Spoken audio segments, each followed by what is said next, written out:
and go to Trevor in Washington. Hey guys, how you doing? Hey, how you doing? Okay. You can hear me, that's cool. Makes the show easier. Yeah, got some biochemical challenges for you guys. You guys like working in the science realm. I hope one of you guys has... Why would you call and challenge us on biochemistry? Are we biochemists? I don't like working in the realm of science. If I did, I would work in the realm of science, yeah, but I don't. And I didn't really start doing the show. You guys need an alternative to God. You guys need some reason that everything came about. Right? Wait, what? You don't need an alternative to something that doesn't have a basis in itself. Well, you guys need... Do I need an alternative to fairies? I mean... Is it Matt there at least believes in evolution? Sorry, what? He says you believe in evolution. Of course, because I'm not, you know... All right, I have challenges for evolution if you want to hear them. Not really. Okay, see, you seem to not understand that this is irrelevant to whether or not a God exists. You could challenge evolution. You could prove evolution false right now, and it doesn't add one bit of credibility to the claim that a God exists. Well, everything has to be here for some reason, and if evolution isn't true, there's really no other reason for everything. That's called an argument from ignorance. And if there would be no other reason, then the answer would be there is no reason for all of this. It wouldn't be God. Yeah, you have to actually provide evidence for your claim. Meanwhile, when it comes to evolution, we're talking about something that is actually backed up by evidence. And if you you're not seeming to if you have let me question it, so you guys are ignoring me here. Because it's irrelevant. I'm happy to ignore you if that's what you want to happen. My point that I'm trying to make here is that you're calling an atheist call-in show to offer challenges to evolution, and I don't think there would be nearly as much atheism if evolution was not true. But what you're saying, though, is that more people would be inclined to accept reasonable fallacies, or I guess reasoning fallacies, which may be accurate, but it certainly doesn't add anything to the claim that God is responsible for any of this. It's just simply saying that people would be tricked by a fallacy. I mean, and they probably would be, but that doesn't mean that it doesn't make it an ounce more valid. Well, evolution is a fallacy, and I used to believe it. I actually lost.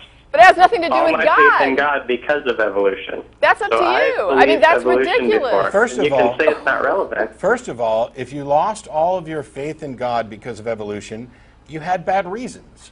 Yes. It's, the fact that you believe something for bad reasons or stop believing something for bad reasons doesn't say one bit about whether or not it's actually true. And second of all, I'm assuming that you're going to say that you've since discovered that evolution is false, which means that your ability to process information and determine what's believable is seriously flawed, and you are flip-flopping on big questions, all based on fallacies. I think you guys have a funny thing going here that kind of twists the argument to avoid things you know you can't win. The opposite. The opposite of God is not evolution. Okay. No, but you do need a solution. No, you don't. All this no, stuff exists. You don't. We are not exactly simple beings. You might see an arm and a leg, but it's a little more complicated. You're on hold. There must be some explanation, but the absence of an explanation does not mean that God is true. And just because we don't believe in God does not mean that we must currently have an explanation. Fortunately, we do, because evolution is a fact. Okay, I used to think that. You used to be correct. I actually haven't met anyone that was more into evolution than I was. Well, then but I disbelieve evolution currently. Fine. Continue to but that's not a reason to believe in God. Okay, why don't you no, believe? It's not. Why don't you Thank believe? You. He just why said don't it's you not. believe that? Okay, why don't you believe that evolutionary theory, that the natural selection? Well, first of all, let me ask you this, because you say you used to believe in evolution. Evolution is a fact. It's an observed fact, and then there is the theory of evolution by natural selection. Do you disbelieve both of them? I believe there is some microevolution. Anyone can see that. I'm not stupid. But looking at it from biology, looking at the biology of it, it's just ridiculous to think that a single cell ever could have existed and just come about. And is this by the consensus of biologists? No. Because now you're challenging not evolution, but abiogenesis. Well, abiogenesis You know is what? the root of evolution. It's the beginning. You know what? You say you never met anybody who was more into evolution than you. Maybe you should go out and meet some of those people, because they represent the bulk of scientists who are actually working in this field and understand it. You know what? I understand evolution. Not if your challenge is that you simply don't believe abiogenesis. If that's your reason for dropping all of the observations, the facts about change in species, then you don't understand what you're talking about. You have to get that first cell. Yeah. And I also have reasons to doubt every other point of evolution, or most of them, and they're very sound and logical reasons. Okay, where's your Nobel Prize? Where's It's not a joke. I don't need one. Oh, but I do. Yes. Because you're claiming that you have information that would turn all of biological theory on its head. How about you let me say it and you decide for yourself? Sure. I'm not a biologist, but I'll give you 60 seconds. Go. Oh yeah, let's answer the hardest questions in the world in 60 seconds. I could hang up if you'd Real prefer. scientific. I'm I just don't amazed think we have a so. guy on the phone who can Okay, answer the bye. hardest questions in the world. Bye.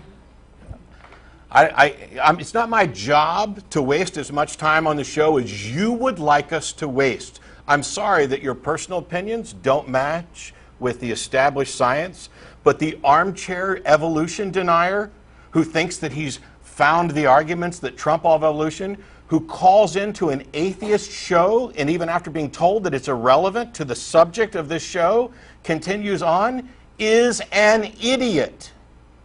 Why haven't you published? Oh, the scientific community just won't listen to you. 'Cause you're an idiot! How hard was that? We tried to say it wasn't. Anyway, even if you could disprove evolution, it wouldn't prove your God, which means all of your position is based on a fallacy.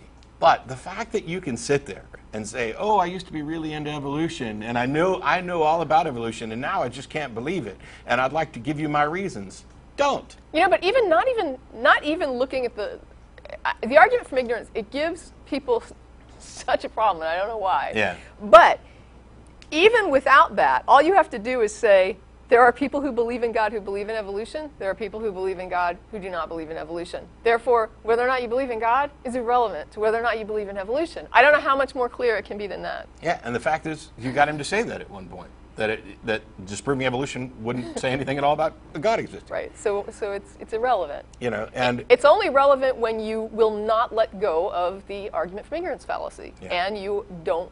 If you think that evolution has to be wrong in order for your God to be right, and you don't think that you need to demonstrate why your God is right, why that idea about your God is right, then suddenly this becomes necessary. But you have to buy into a fallacy first of all.